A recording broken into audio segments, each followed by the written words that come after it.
한 나라의 국민이 얼마나 행복한가를 가늠하는 지표들이 여러 가지가 있는데요. 그 중에서 가장 대표적인 것이 유엔에서 실행하는 HDI라고 하는 것입니다.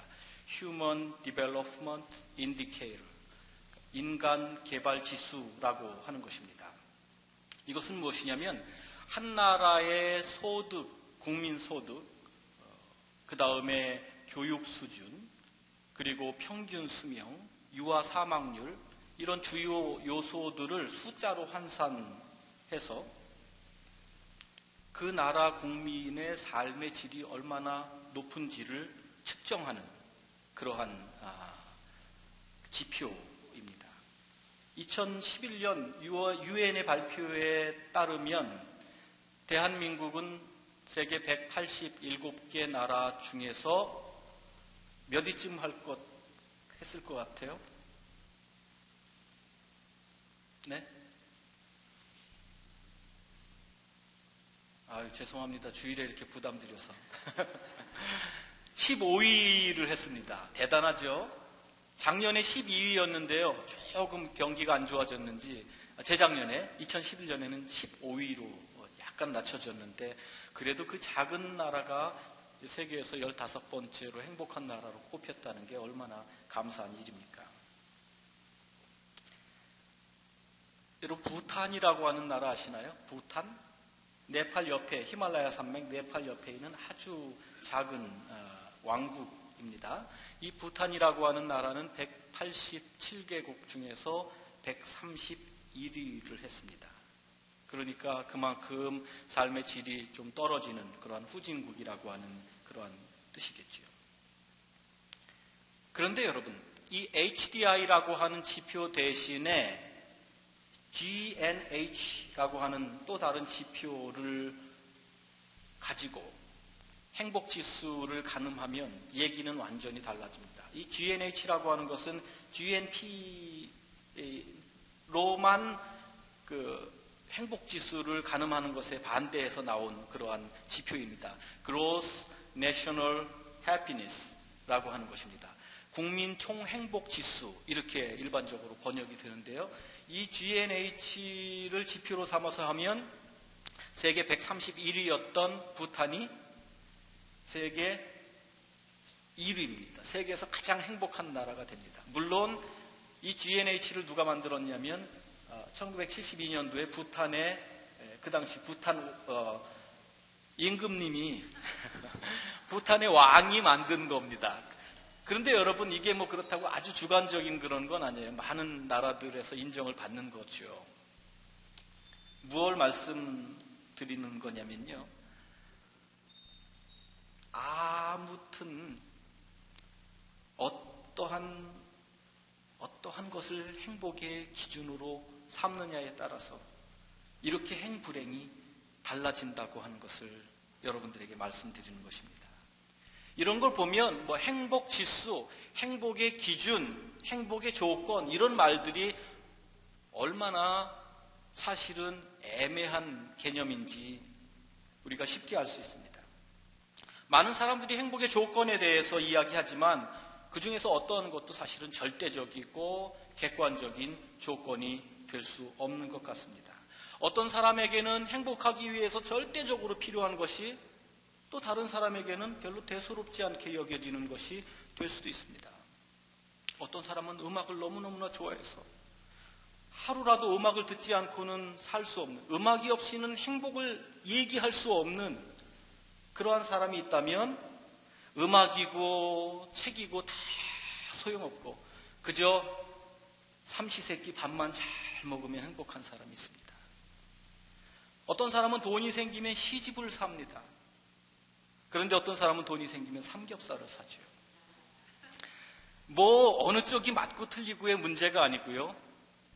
무엇이 행복하느냐에 대한 생각이 저마다 이렇게 다르다라고 하는 것입니다.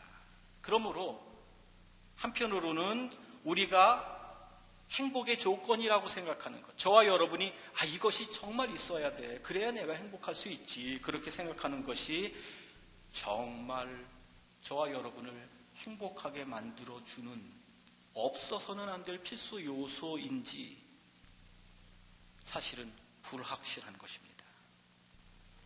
제가 이 시간 여러분께 한 사람을 소개해 드리려고 합니다.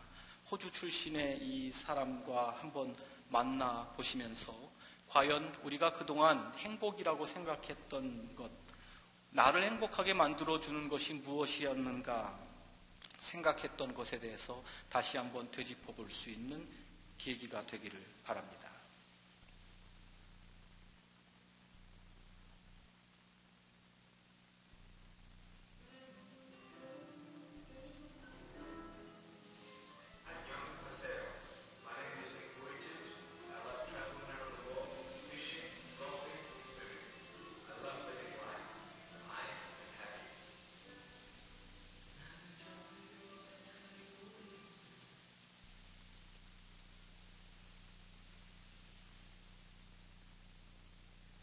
다시 거꾸로.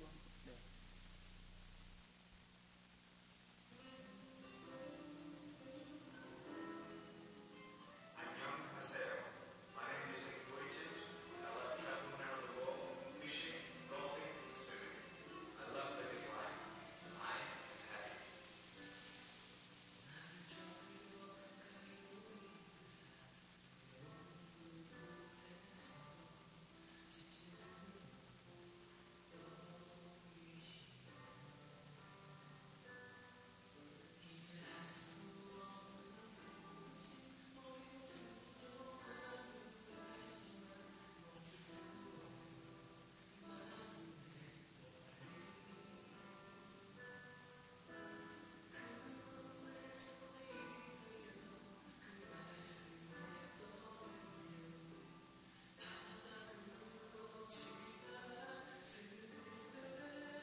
여러분 보신 것처럼 우리가 행복할 거라고는 감히 상상조차 할 수 없었던 이 닉 부이치치 같은 사람이 진심으로 나는 행복합니다. 나는 행복합니다. 이렇게 고백하는 것을 보면서 행복에 대한 절대적인 기준은 없지만 행복에 관한 분명한 진실 하나는 있다고 하는 사실을 우리는 깨닫게 됩니다.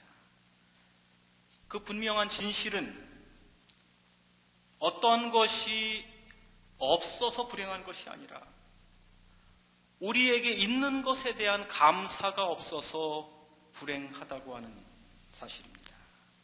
행복은 소유의 문제가 아니라 만족의 문제, 즉 마음의 문제라고 하는 사실입니다. 행복과 불행을 좌우하는 것은 외적인 조건이 아니라 사람의 마음이라고 하는 이 진실, 누가 이것을 감히 부정할 수 있겠습니까? 우리는 그동안 9번에 걸쳐서 예수께서 제자들에게 가르쳐 주신 8가지의 복에 대해서 묵상해 왔습니다. 이 8복의 말씀을 곱씹으면 곱씹을수록 우리에게 분명해지는 사실이 하나 있습니다. 그것이 무엇이냐면 이 8복 안에는 이 세상의 대부분의 사람들이 말하는 행복의 조건이 하나도 들어가 있지 않다고 하는 사실입니다. 경제적인 조건, 교육의 수준, 평균 수명, 문화 수준, 건강, 여가 활동 이런 것에 대한 내용이 전혀 들어가 있지 않습니다. 말하자면 예수님의 8복은 세상 사람들이 말하는 행복과는 전혀 다른 행복, upside down, 거꾸로 물구나무선 행복이라는 말씀입니다. 하지만 여러분, 예수께서 가르쳐 주신 참 행복이 세상이 말하는 우리들이 얻기를 원하는 행복의 조건들을 무조건 평가절하하고 무조건 부정하는 그러한 것은 아닙니다. 세상을 떠나서 세상을 등지고 살라는 말씀이 아닙니다. 의에 줄이고 목말라야 한다고 하는 말씀이 밥에 대한 필요성을 부정하는 것이 아니지 않습니까? 슬퍼하는 자가 복이 있다고 말씀하셨을 때 그것은 결코 절대로 즐겁고 신나는 오락이나 파티라든지 잔치라든지 이런 것 하지 말라는 말씀이 아니지 않습니까? 팔복의 말씀은 결코 우리를 극단적인 금욕으로 몰고 가지 않습니다. 다만 제가 팔복의 서론, 그 설교의 서론에서 말씀드렸던 것처럼 다만 우리가 세상에서 누릴 수 있는 여러 가지 것들이 잘못 누려서 독이 되지 않도록 그 모든 것들이 진짜 복이 될 수 있도록 하기 위해서 우리가 먼저 얻어야 할 인생의 필수적인 요소를 일깨워주는 말씀입니다. 그것이 바로 팔복입니다. 그리고 여러분 한번 생각해 보세요. 세상에서 제시하는 그 행복의 기준들, 그 조건을 충족시킬 수 있는 일부 계층들만 위한 것입니다. 유엔이 제시하는, 예를 들어서 유엔이 제시하는 HDI 같은 것, 그걸로 놓고 본다면요, 세상에는 어떤 경우에라도 소수의 행복한 사람들과 다수의 불행한 사람이 있을 수밖에 없습니다. 모두가 다 부자가 될 수 있는 건 아니잖아요. 모두가 다 높은 고등교육을 받을 수 있는 것도 아니고 그래야 할 필요도 없지 않습니까? 누구나 다 장수하는 것은 아니지 않습니까? 타고난 능력의 차이도 저마다 있고요.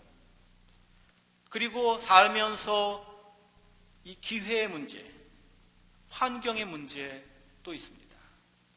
아프리카의 그 가난한 나라에서 태어난 아이하고 미국에서 태어난 아이하고 경제 수준을 놓고 행복 지수를 가늠한다면 여러분 이게 서로 비교나 될 수 있겠습니까?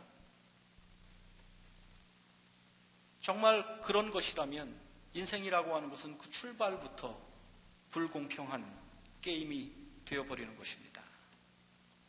하지만 예수께서 우리에게 들려주신 이 팔복은 누구든지 누구나가 이룰 수 있는 행복의 길입니다. 어느 나라에서 태어났든지 어떠한 가문에서 태어났든지 어떠한 재능과 능력을 지니고 태어났든지 현재의 처지와 형편과 상황이 어떻든지 간에 누구라도 노력하면 도달할 수 있는 목표입니다. 우리는 누구나 마음이 가난한 사람이 될 수 있습니다. 우리는 누구나 온유한 사람이 될 수 있지 않습니까? 우리는 누구든지 노력하기만 하면 마음이 깨끗한 사람, 의에 줄이고 목마른 사람이 될 수 있지 않습니까? 여러분, 이게 얼마나 다행스러운 일입니까? 정말 이것이야말로 공평하신 하나님께서 우리 모두에게 주신 공정한 행복의 기회입니다. 오늘은 종려주일로 우리가 지키고 있습니다. 예수께서 예루살렘에 입성하셨을 때 그 예수님의 입성을 환영하고 기뻐하는 사람들이 종려나무 가지를 흔들면서 예수님을 영접한 것을 기념하는 그러한 날입니다. 이 날이 한편으로는 축제와 기쁨의 날이기도 하지만 다른 한편으로는 이제 예수께서 온 인류의 죄를 짊어지시고 구체적으로 고난받고 죽임당하는 그 길로 걸어가시는 그러한 잿빛 날이기도 합니다. 2000년 전 예루살렘에 모였던 수많은 사람들이 예수께서 이제 우리를 행복하게 해주실 것이라고 하는 그러한 기대를 갖고 그분을 환호했습니다만 정작 예수님은 세상 사람들이 불행의 극치라고 생각하는 고난과 죽음의 한복판을 향해서 걸어가셨습니다.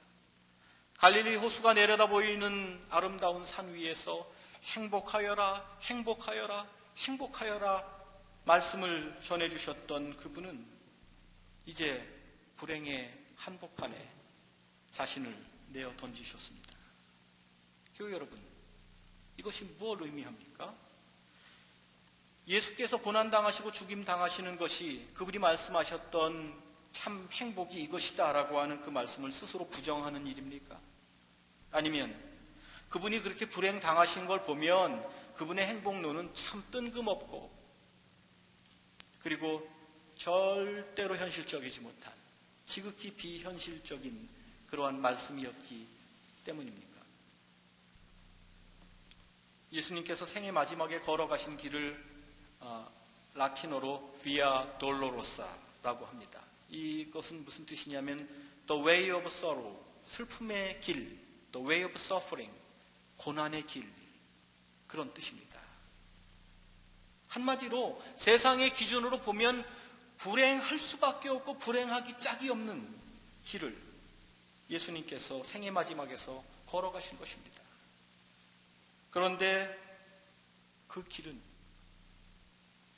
마음이 가난한 자만이, 슬퍼하는 자만이, 온유한 자만이, 의에 줄이고 목마른 자만이, 자비한 자만이, 마음이 깨끗한 자만이, 평화를 이루는 자만이 의를 위하여 기꺼이 박해를 받을 수 있는 자만이 걸어갈 수 있는 그런 길이었습니다.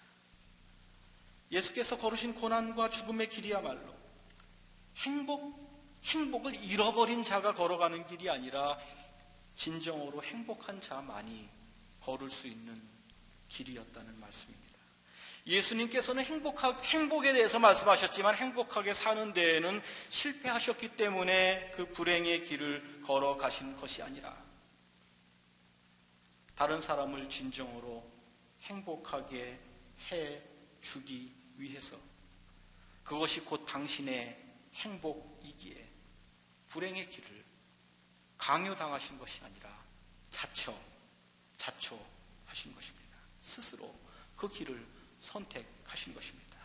하나님의 아들 예수 그리스도께서 걸으신 그 길은 진정으로 행복한 자만이 걸을 수 있는 길, 진정으로 행복하기를 원하는 자만이 걸을 수 있는 길, 진정한 행복이 무엇인지를 아는 자만이 걸을 수 있는 길이었습니다.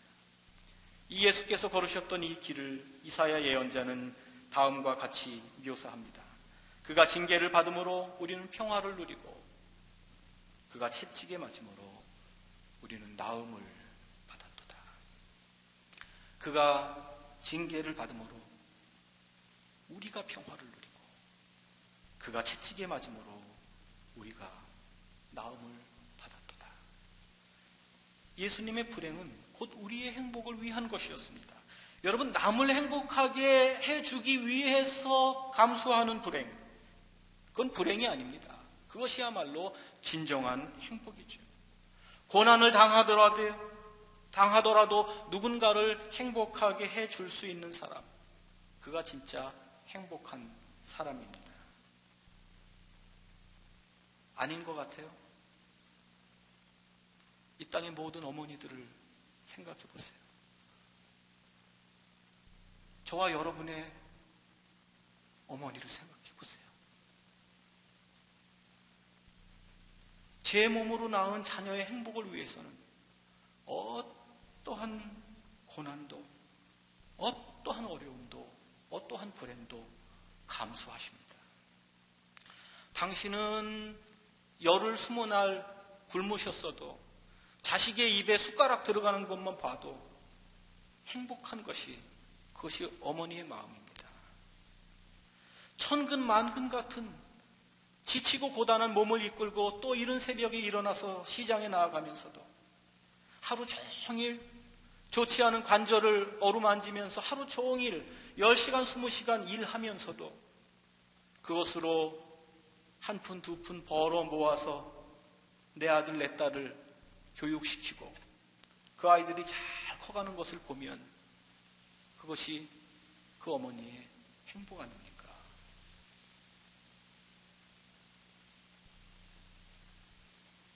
결코 쉬운 일이 아니지만 자녀의 행복을 위해서는 기꺼이 자신의 불행을 대가로 치르는 그것이 어머니의 행복이 되고요.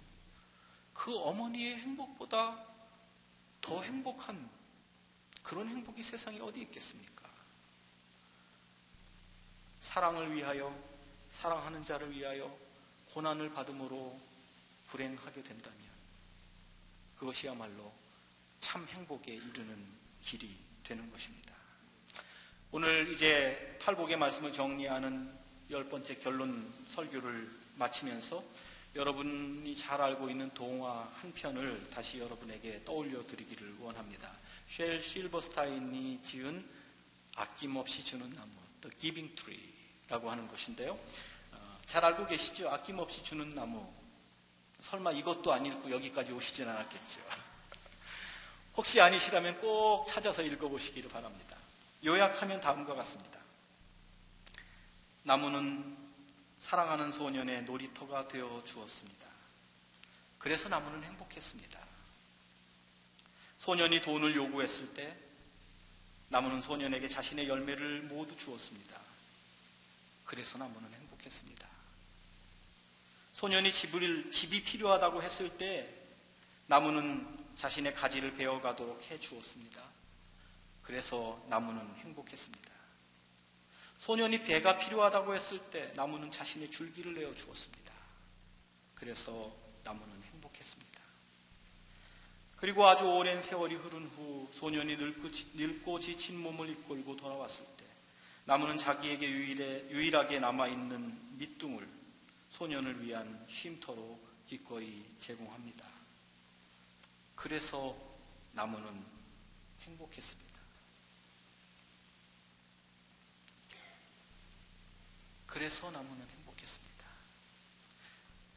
나무는 소년에게 자기가 줄 수 있는 것을 기꺼이 그리고 끊임없이 내어줍니다. 그 대가로 나무에게 돌아오는 게 뭐가 있었습니까? 아무것도 없었습니다. 소년은 자기 것을 채울 때마다 늘 떠나곤 했습니다. 나무는 그저 주고 또 주었을 뿐인데 나무는 행복했습니다. 그래서 나무는 행복했습니다. 받은 것은 없지만 줄 수 있어서 주었기 때문에 나무는 행복했습니다. 아무 조건 없이 사랑하는 소년을 위해서 끝까지 내어 주었기 때문에 나무는 행복했습니다. 교회 여러분,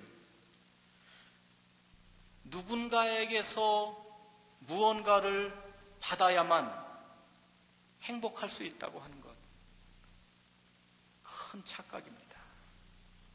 누군가에게서 무언가를 받아야만 행복한 것이 아닙니다.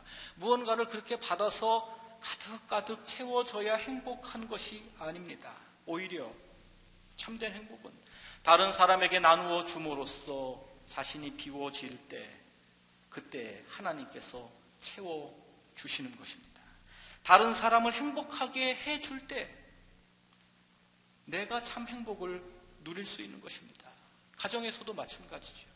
아내가 남편을 행복하게 해줄 때, 그 여자가 나를 행복하게 해줄 때가 아니라 남편이 아내를 행복하게 해줄 때, 그 남자가 나를 행복하게 해줄 때가 아니라 내가 그 여인을 행복하게 해줄 때, 그 남자를 행복하게 해줄 때, 내 친구가 나에게 뭘 주어서가 아니라 내가 그를 위해 살아갈 수 있을 때, 교우들 간에도 저 집사님이, 저 장로님이 나를 위해서 기도해 주시고 나를 챙겨주시고 그래서가 아니라 내가 먼저 그분을 기억하고 기도해주고 그분에게 손 내밀 수 있을 때,